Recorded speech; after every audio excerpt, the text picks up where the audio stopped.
just too sweet.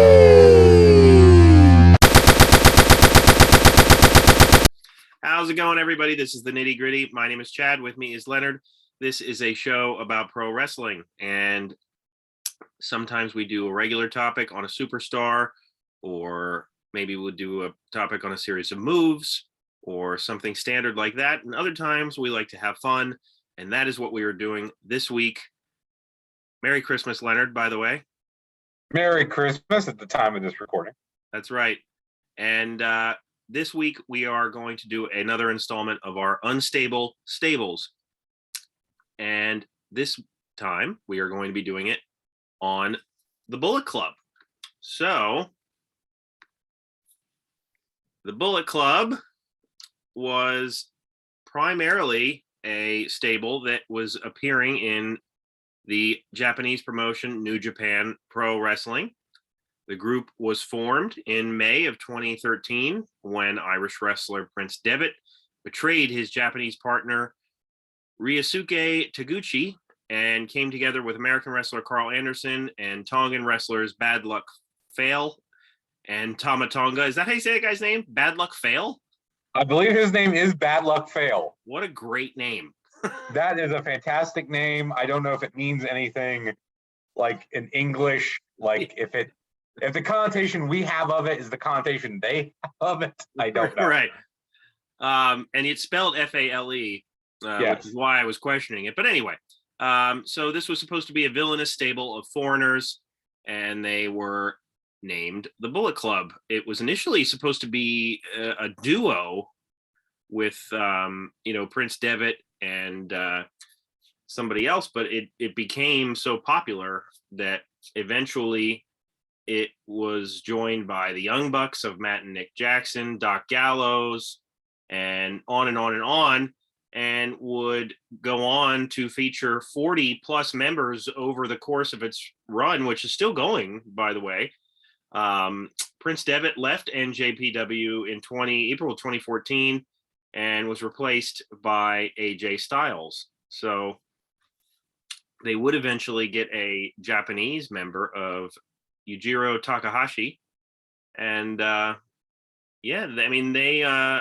have been going for a while now.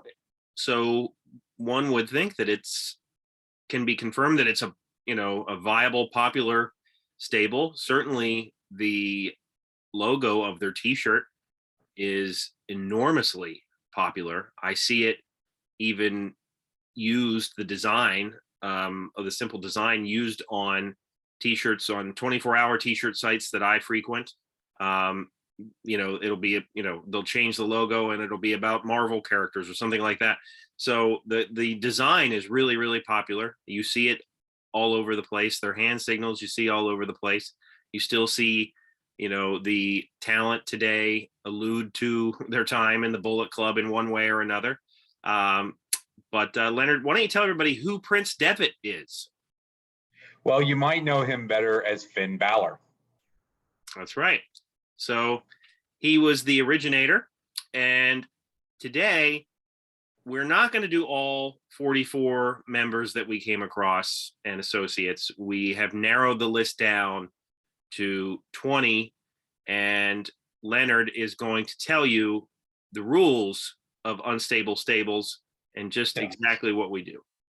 Yeah, so the 20 that we have, Chad and I are going to go back and forth picking one at a time over the course of 10 rounds, and then we're going to take those picks and we're going to seed them into a 7-match card. I'll talk more about the card when we get to that point. The people that you're drafting, you're getting them as they appear during their time in the Bullet Club. But since this is a new club, only goes back 8 years, most of these guys were at or still at their prime even now. So you're getting most of these guys in their prime anyway. Right. So the list of 20 is what I would call the most notable names, especially for American audiences that have been part of the Bullet Club. There are a lot of Japanese wrestlers, a lot of Mexican wrestlers that we're not including this. We might come back at some point and do the ones that we didn't do. but these were the most notable names. I believe all the founding members are here, all the leaders are here, and these are the names that a lot of you will know. And I was actually surprised that a few of these people were involved. So our list, our pool of talent that we will be drafting from includes Adam Cole, AJ Styles, Cody Rhodes, Cody Hall, Doc Gallows, Frankie Kazarian, Hangman Page, Jeff Jarrett, Kenny Omega, Carl Anderson, Marty Scurll, Matt Jackson, Nick Jackson, Prince Devitt, who we've established is also Finn Balor, Ray Bucanero, Robbie Eagles, Jay White, Bad Luck Fail, Tama Tongo, and Tongolo, if I'm saying that one correctly. Since Chad had the last pick last time, or I should say the first pick last time, that means I get the first pick this time. Chad will get to place the first wrestler for the card. And there are 3 or 4 ways that you can go here with your number 1. Most of the time when we've done this, it's a clear number 1 or maybe a 1 and a 1A. But here, since I knew I had the first pick, I've been thinking about this all day, and I'm going to go with AJ Styles. All right. Well, I figured that he would be 1 or 2. So my first pick is going to be Kenny Omega. Okay. I thought you were going to go Kenny Omega, and I had 2 guys that I was debating who I wanted next. But I'm going to go with the guy who on my list I have numbered number 2, and that is Adam Cole. I like that one. That's a good pick. I'm going to go with Finn Balor. Okay. Or Prince Devitt, as it were. Right. And he was the other guy I was debating on did I want him or Cole? I like Cole a little bit better, personal preferences. I know we'll talk more about them when we get to the card. I'm going to go with, as I mark Prince. And yes, for those of you watching on YouTube, you may see me looking down. I'm old school. I'm using a piece of paper with all the names on it that I'm crossing off as we go. I'm going to go Hangman Page. Here we go, Leonard. Mm-hmm. I am going with Matt Jackson. Okay. Now, I could be a Chad, and I could take the brother, which if anyone watched when we last did the NWO second half, he took Stevie Ray from me when I had Booker T. But I'm not going to do that because I'm a nice guy. But I will I'll take Doc Gallows. All right. So understandably, then I'm going to go with Nick Jackson. All right. And just to prevent you from pulling a Chad on me in a later round, I'll go ahead and take Carl Anderson now. Okay, Leonard. So my next pick is going to be Jeff Jarrett. Other than the first half of the NWO, Jeff Jarrett, I believe, has been involved in all of our stable drafts. Yeah, as I said to you, Leonard, I think it was off air. On a podcast, My World with Jeff Jarrett, that Conrad Thompson obviously hosts, they joked about how he was a part of all these different stables and was there for or responsible for the end of a lot of the stables that he was a part of. Yes. So I think next time we need to do someone that where they don't have Jeff Jarrett. Right. Or maybe we should make our own stable of anyone associated with Jeff Jarrett. Tag team partners. Just a giant Jarrett stable. Anyway, my next pick, I'm going to go with who I thought you were going to take, Frankie Kazarian. Then in that case, I guess I'm going to go with Marty Scurll. All right. He would have been my next pick. So good on you. And I'm debating.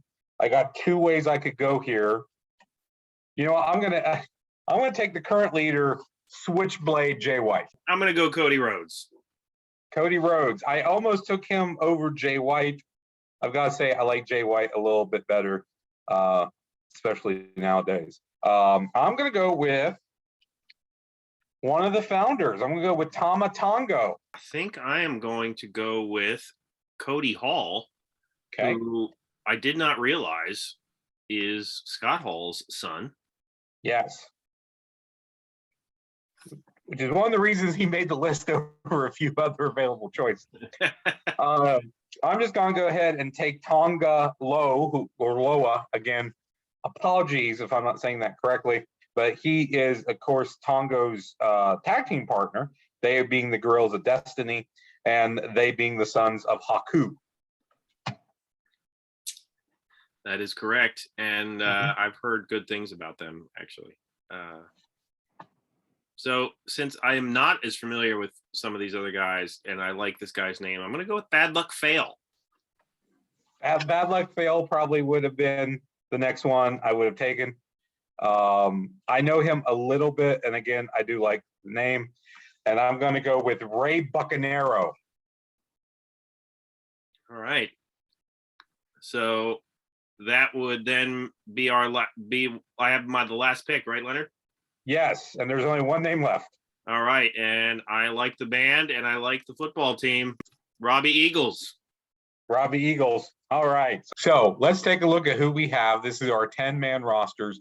All active wrestlers, no managers this time. There was a few managers, but not that many. So I decided not to go that route. So my roster is AJ Styles, Adam Cole, Hangman Page, Doc Gallows, Carl Anderson, Frankie Kazarian, Switchblade Jay White, Tama Tonga Low, and Ray Bucanero. Chad has Kenny Omega, Prince Devitt, Matt and Nick Jackson, Jeff Jarrett, Marty Scurll, Cody Rhodes, Cody Hall, Bad Luck Fail, and Robbie Eagles. So now we're going to go back and forth placing these guys into a 7-match card. And that card from the bottom up will be an opening tag match, 2-on-2, a 1-versus-1 match for the Bullet Club television title, another 2-versus-2 match, a 1-versus-1 hardcore match, a 2-versus-2 tag match for the Bullet Club tag team titles, and then a 1-versus-1 match for the Bullet Club world title. So Chad, as I had the first pick, you get the first placement. Again, an opening tag match, so you may play 2 men. All right. So I am going to start off with Bad Luck Fail and Robbie Eagles. Okay. And see, I've got 2 legit tag teams. And I've got 2 guys that I think I could put together as a tag team. But I'm going to give your guys the Guerrillas of Destiny. I'm going to open with them. So that would be Tama Tonga and Tonga Low. Well, so now I forgot to mention, we debate on who we would think would win a match like that. I, of course, even though I did pick the Guerrillas of Destiny, they're my team, I would say they would have the advantage here, as they are a legit tag team. They're brothers. They're the sons of Haku. They are rough, tough guys. They have a great style. The little bit I've seen of them, a great look from what I've seen of them. Fail and Eagles, 2 of your bottom picks, and guys who are not a natural tag team. Yeah, no, I would agree. I have seen the Guerrillas of Destiny work a little bit, and they are a really good tag team. And I don't know as much about Robbie Eagles and Bad Luck Fail, other than they have neat names. And since I like the Philadelphia Eagles, their tag team name could be called Bad Luck Eagles, which I like that. Equates to real life, in my opinion. Yes. But hey, this is not about football. So yeah, I would definitely give your team the win in the opener here. All right. So good start for me. So next is a singles match for the Bullet Club television title, which was just a title that I made up because I want some titles in here. Who knows, when we do these in the future, I might add more weirder gimmicks and such. I don't know. But I'm going to go with Hangman Page. All right. Well, I am going to give Hangman Adam Page Prince Devitt. All right. So I think that's probably a dream match for a lot of people. I don't know if they've ever hooked up elsewhere. Of course, currently Page is in AEW. Devitt is Balor is in WWE. You know what? Since I talked first last time, I'm gonna let you talk on this one. I want to hear your thoughts on this one. Well, as far as his Bullet Club work, Adam Page, I have not seen much of his Bullet Club work, but he's obviously a really good talent, and I have seen him since AEW started until now. And I will say that I think he has improved since AEW has started, not just because he's their world champion right now, but because he's really seems to be more comfortable with his character, more comfortable in the ring, working with people like Kenny Omega and some of these established guys has really helped. And he is one of the pillars of that company, as MJF said in a fairly recent promo. So Hangman Adam Page, I think, only has up to go as far as his career goes. But in my opinion, not just because he's my pick, I think Prince Devitt has been more established for a longer period of time. And I would see this being a super even match. I would see it going, a half hour.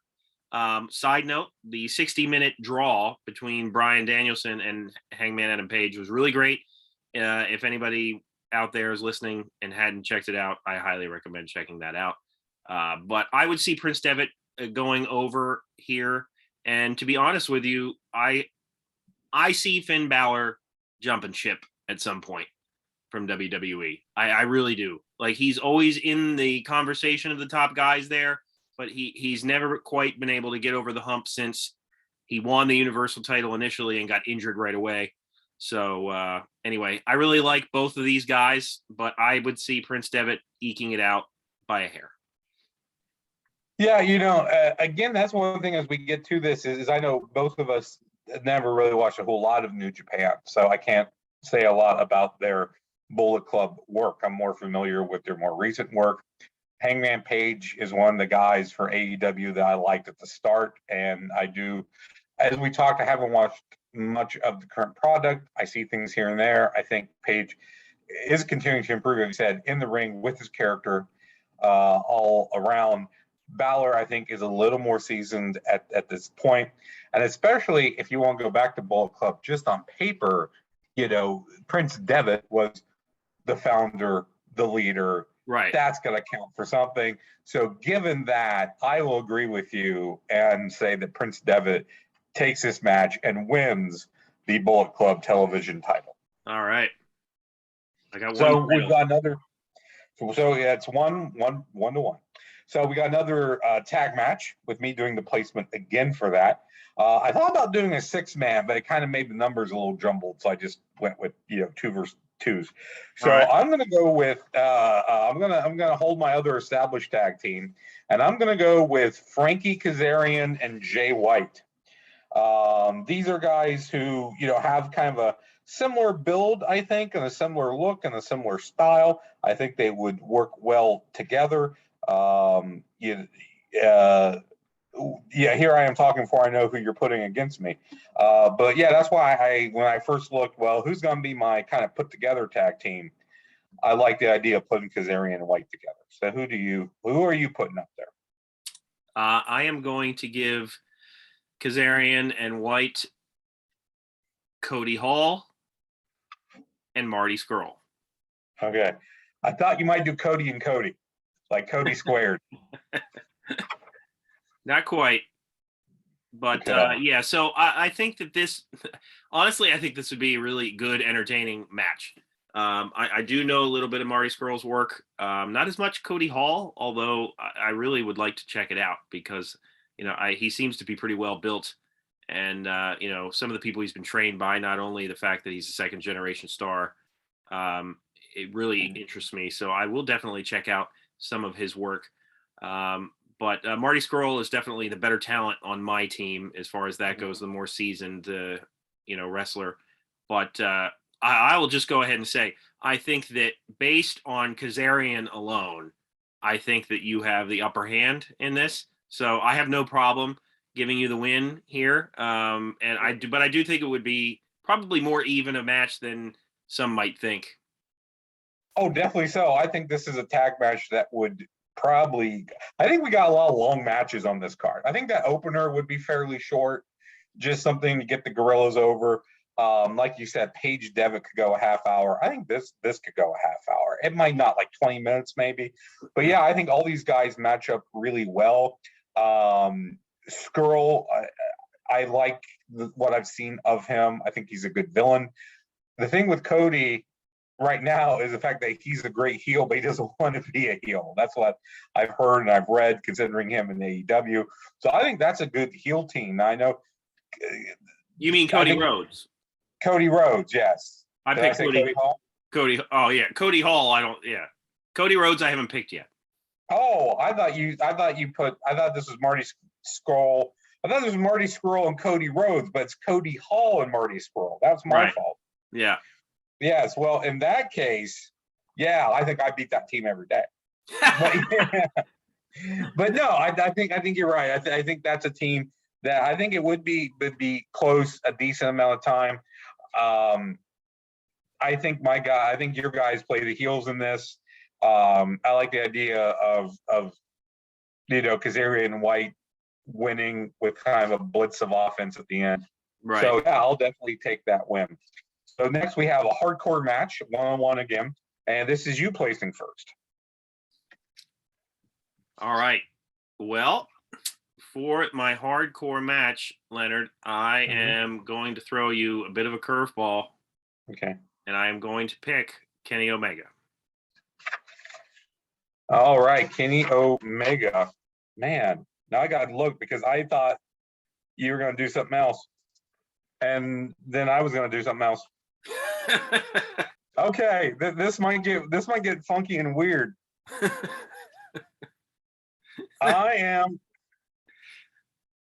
Shoot, man. So yes, Kenny Omega throws me off because I didn't think you would put Kenny Omega in a hardcore match. But I'm going to stick to my guns, and I'm going to throw Ray Bucanero at him.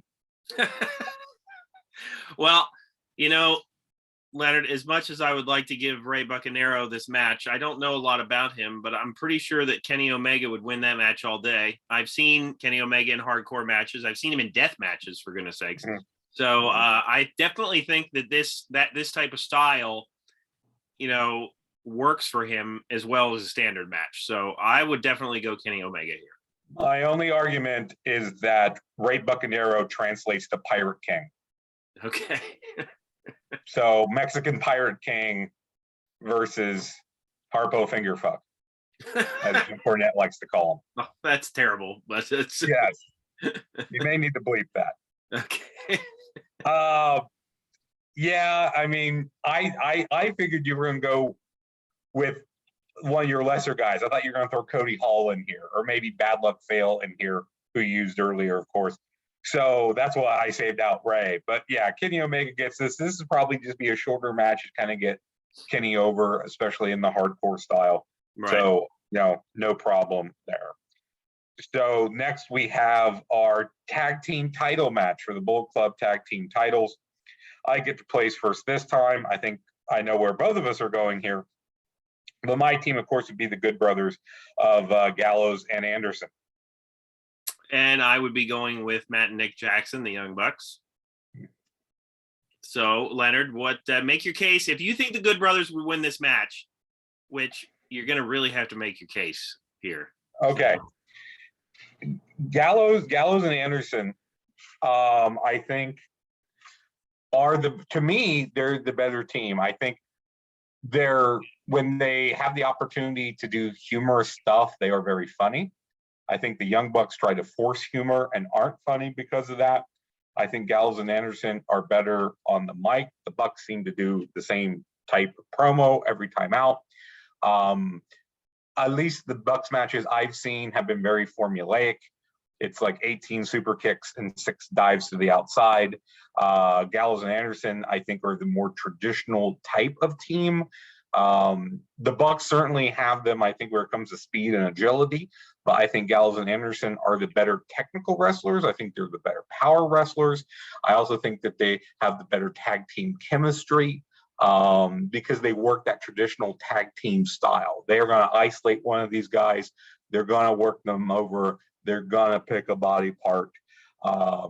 I definitely think Gallows and Anderson overall is the better technical, solid team here. And even though I may not personally like the Bucks, I do recognize the fact that they have experience, that they are sort of on the cutting edge of what tag team wrestling is today, which isn't my cup of tea. It's more traditional wrestling.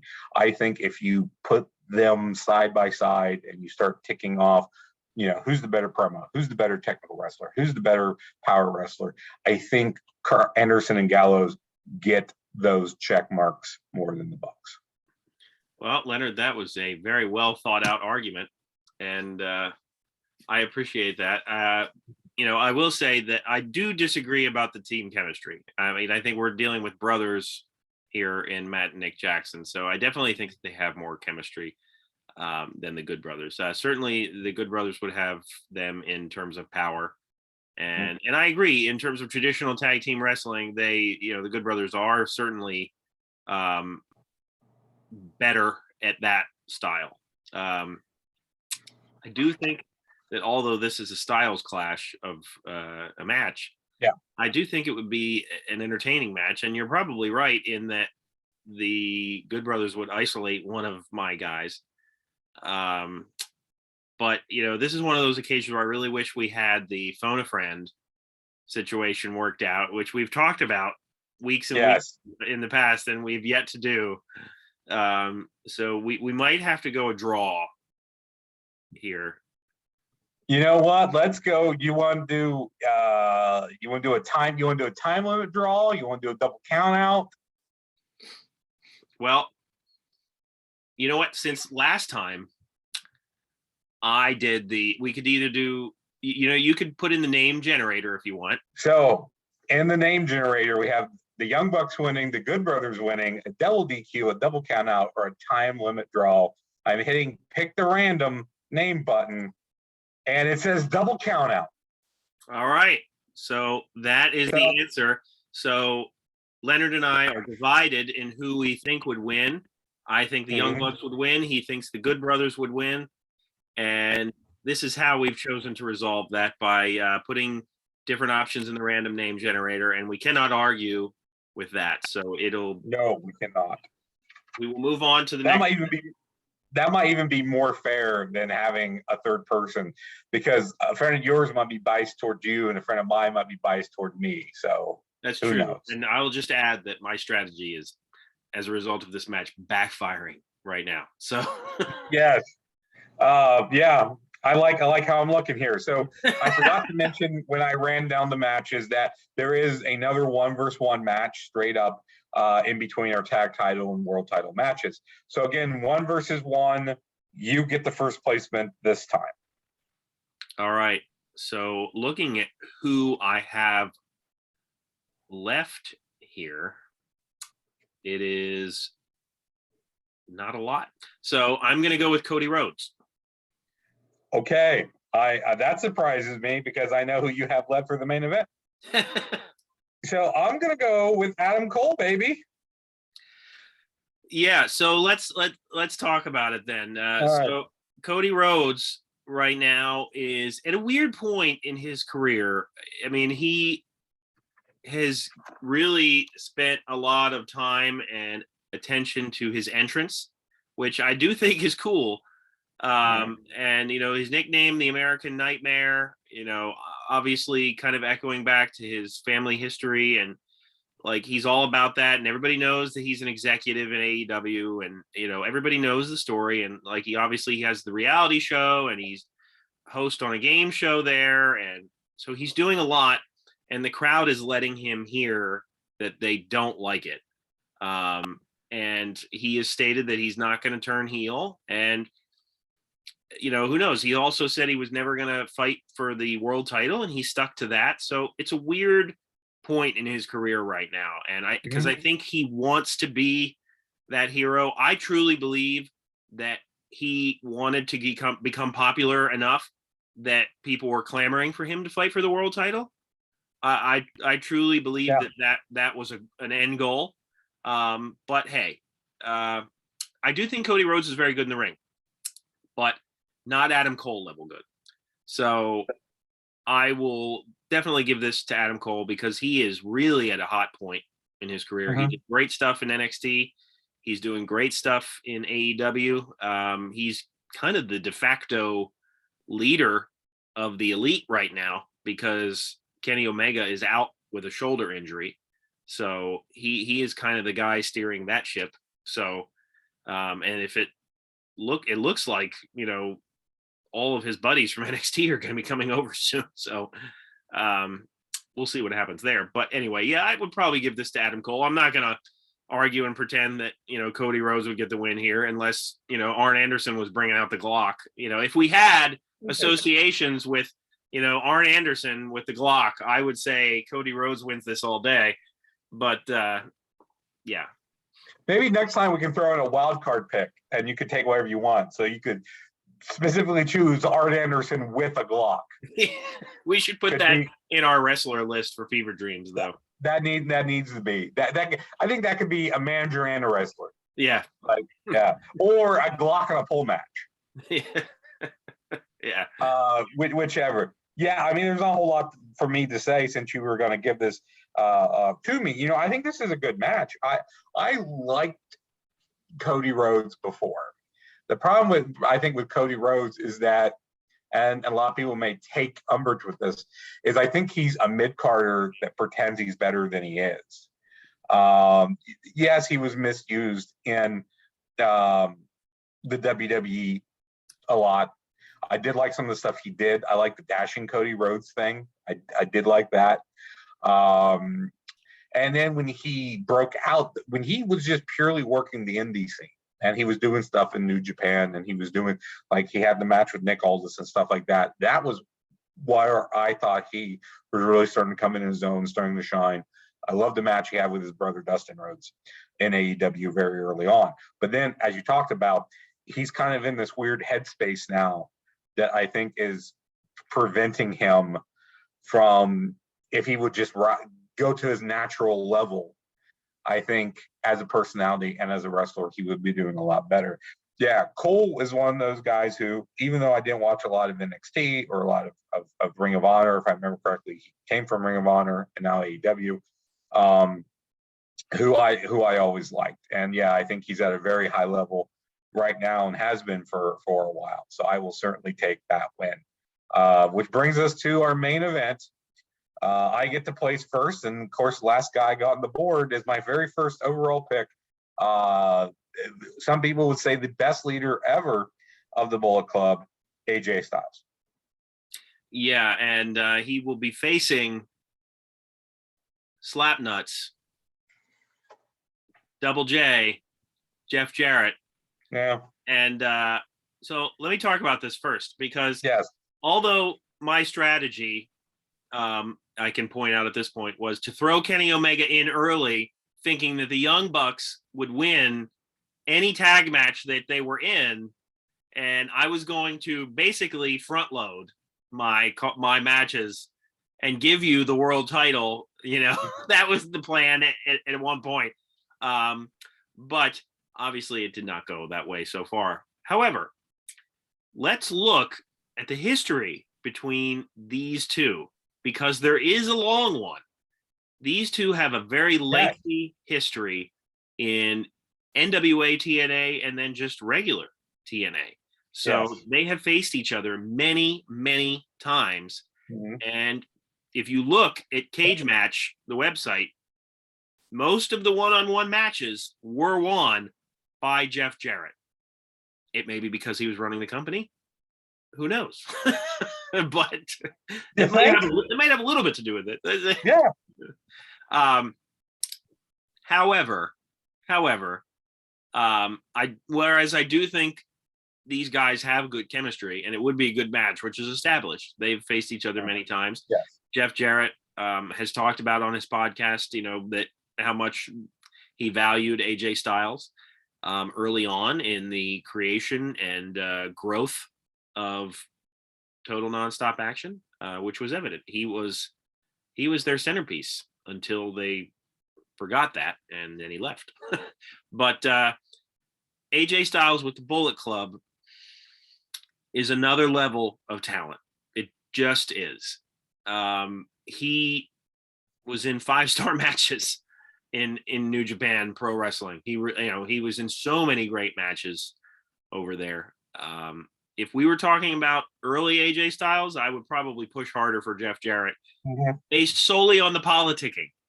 I haven't mentioned that yet. I could make the argument right now that Jeff Jarrett being in the main event for the Bullet Club means he doesn't lose, but I'm not going to go there. What's the point of this is peak AJ Styles here. And he, like I said, he's one of the best ever. He's one of my favorites.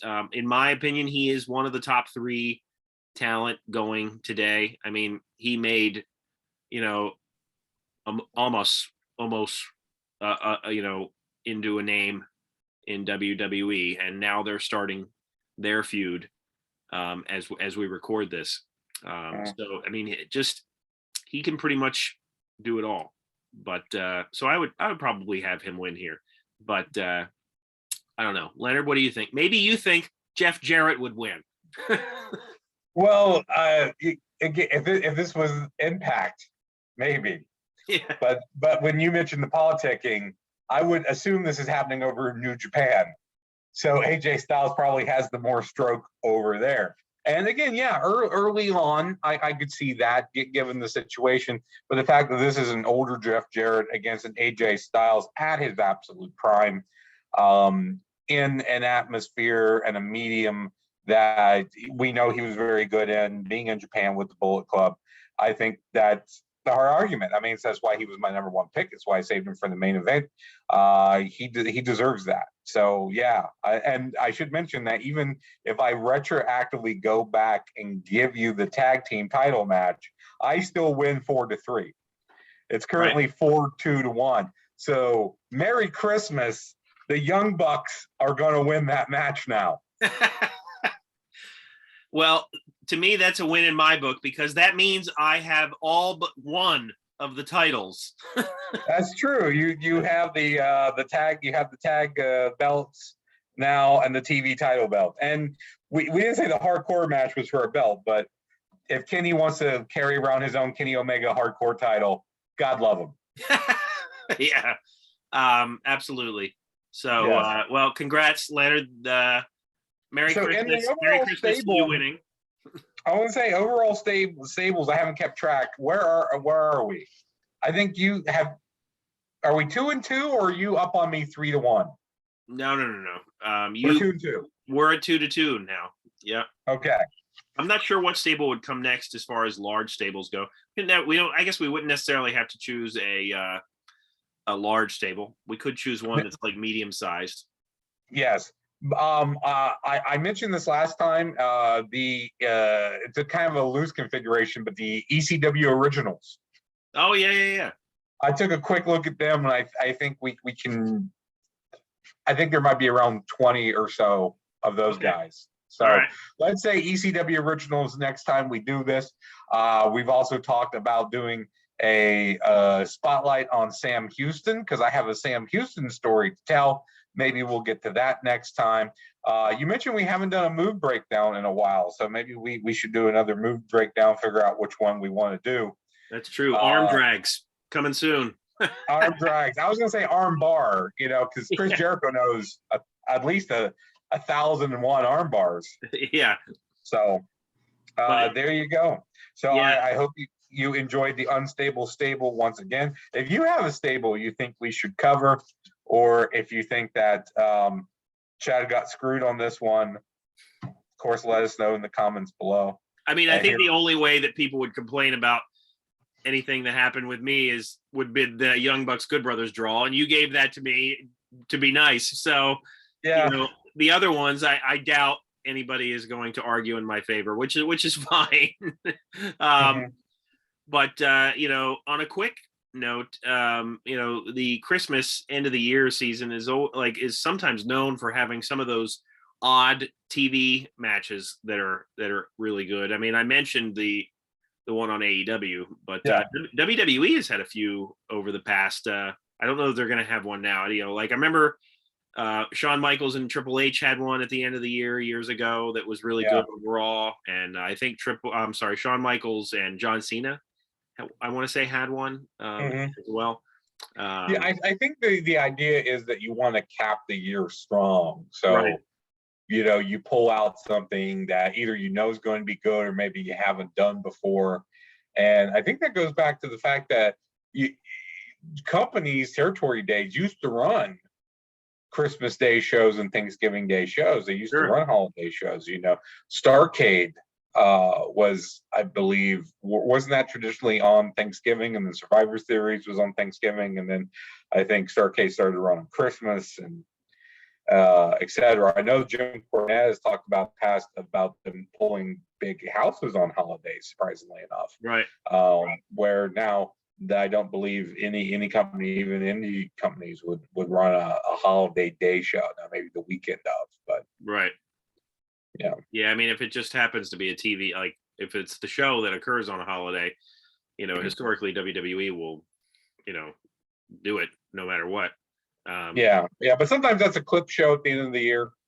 Yeah, that's true. Yeah. This Friday is SmackDown, Christmas Eve. So I'm sure they'll be doing something. I know I criticize WWE a lot and praise AEW, which I do think is far and away the better product right now. But I do like the Reigns Lesnar storyline, despite the fact that it's been beaten to death.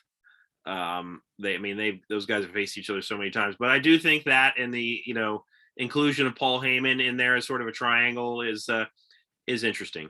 I fear that they want to make Reigns into like a Bruno type reign. And I don't know. I just don't think this is the day and age for years and years for a guy to reign on top. Well, another thing you talked about was doing it to death. Storylines would be longer. You go back and you look at, say, during the Bruno era, he would have feuds with guys that would last 4 years, Right.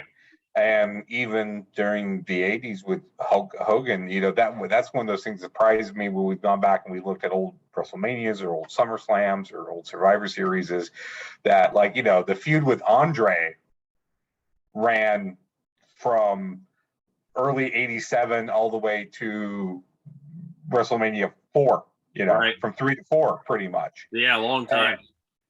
As an example. So I think it was long-term storytelling. And I've mentioned before, I do the long-term booking fed thing that I'm doing now, fantasy booking fed. And I find myself, I want to tell longer stories, but at the same time, I feel myself wanting to have different matchups for my big shows at the end of each month. I want my month show to have a different matchup. If I currently right now, I'm feuding Eddie Kingston and Terry Funk over my title, and I've done that. I've done that 2 months in a row, and I'm like, that kind of needs to end. But at the same time, do I want to revisit it or do I want to let it go? I've got my version of the Rumble coming up, and I'm going to put both of them in the Rumble. Something might come out of that. I don't know. But yeah, I find that in this day and age, you feel like you want to tell monthly stories instead of 3-month stories or 6-month stories. Which was once a thing. There's certainly ground there to explore now that Reigns is a heel and Lesnar is, I guess, a tweener, but he always kind of was that. But there is ground to explore there. I just think that there are so many other opponents for Lesnar to face, and he's an attraction, so he only shows up at certain times. But there was online heat with he and Matt Riddle. There's the fantasy matchup of he and Bobby Lashley, which we've still never seen. So there's so many guys that he could face, and that's what I like about AEW is that they are trying to do that.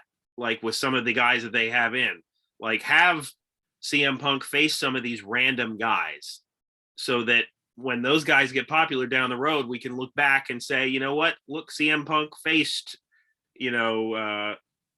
Hobbs from Team Taz. Not that he'll become a star necessarily, but you get my point.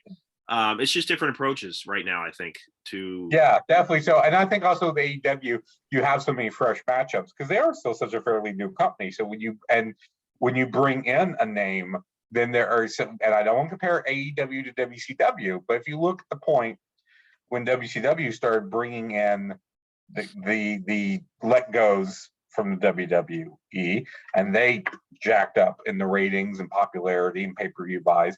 It was because they were offering not only fresh storylines and ideas, but some fresh and different matchups, fancy matchups.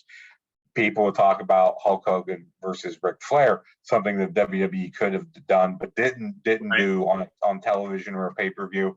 Hogan versus Sting, things like that. The Outsiders come over, them against the Steiners, them against Harlem Heat, stuff like that. So I think AEW has that going right now. And Right. again, I've been tempted to get back into it and try to watch some of it, because even what I'm hearing from some podcasts, even people who traditionally don't like AEW, like Jim Cornette, I like Jim Cornette's podcast.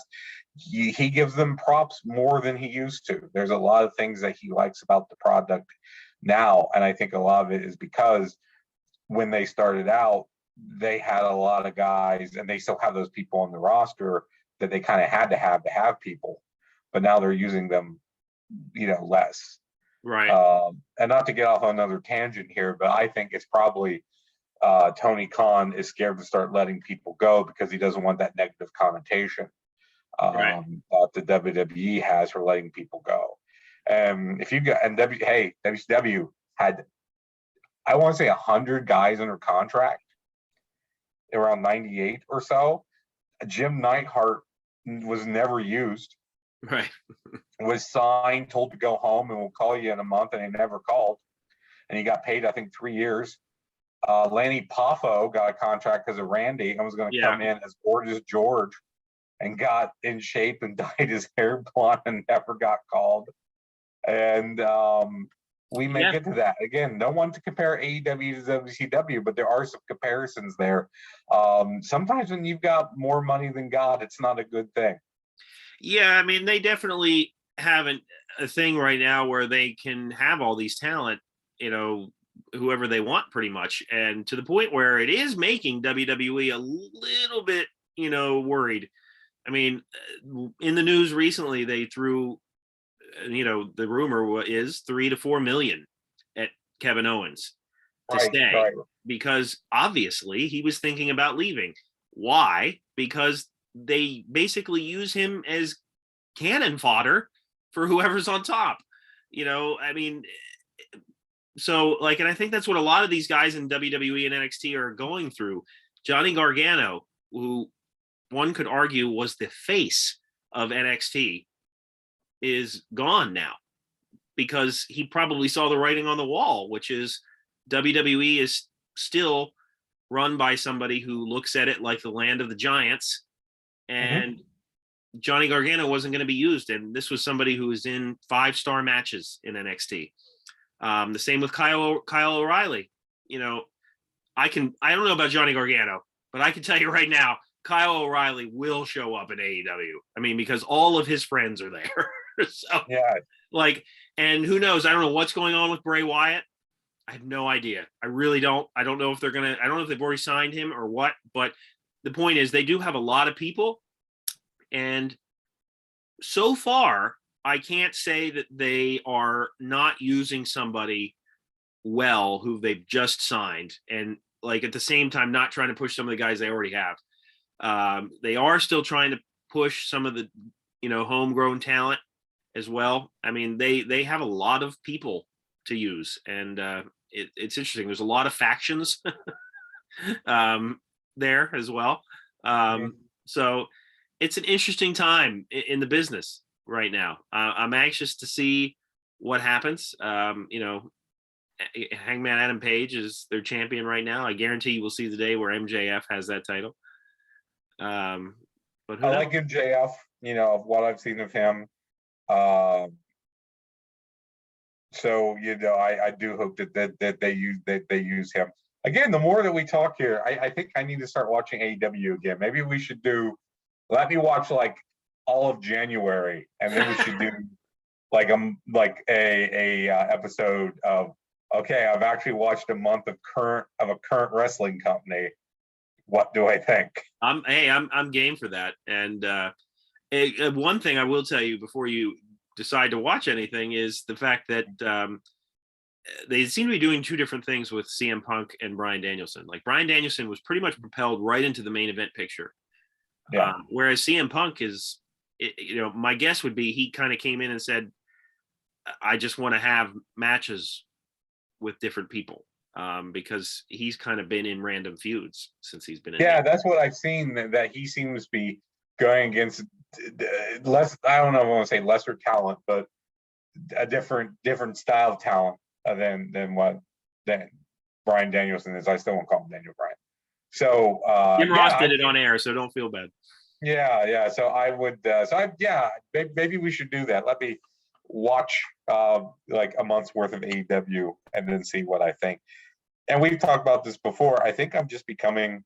We talked about this in the very first episode. The idea of like there are retro gamers, people who like older video games. They don't play PS5. They play Super Nintendo. And that's me too. And I'm to the point where I don't particularly care for the current product. I'd rather watch old stuff. I'll sit down randomly with the WWE Network and we'll just watch something. Because it's so hard to search for something. It's more like, oh, let's just spin the wheel and see what I wind up on. And watching a random episode of ECW TV from '94 or NWA Saturday Night from '85 or something like that. And there's so much back then that I don't remember or didn't watch. Oh yeah, likewise. Because there was so much. So even that I'm still seeing fresh and new product, but from a different era. This is like the old 411 podcast we used to do where we're done with the topic and then we prattle for a half hour. And we just kind of rambled on. Well, thank you if you decided to stick around. Leonard did win our Unstable Stables this week, and he has the better Bullet Club team. So yes, or maybe I just used my Bullet Club team to a better advantage. You did because well, you know what? We probably would have done the name generator thing if it'd come down to Kenny Omega and AJ Styles. Probably would have as well. And again, it's not that I'm negative on Kenny Omega, but I think I probably would have argued for AJ, especially during that era. And I know Bullet Club Kenny Omega is prime Kenny Omega as well, but it would have. What a great match that would be. Anyway, yes. We thank you for sticking around. We hope that you have a very happy holiday, whatever you decide to celebrate. And we will probably be back at you here with a show before the end of the year. Yes. So for Leonard, my name is Chad. Thank you for joining us. Check us out on Spotify, Apple Podcasts. Give this video a like, subscribe to us. Let us know what you think in the comments. And Alexa will see you out.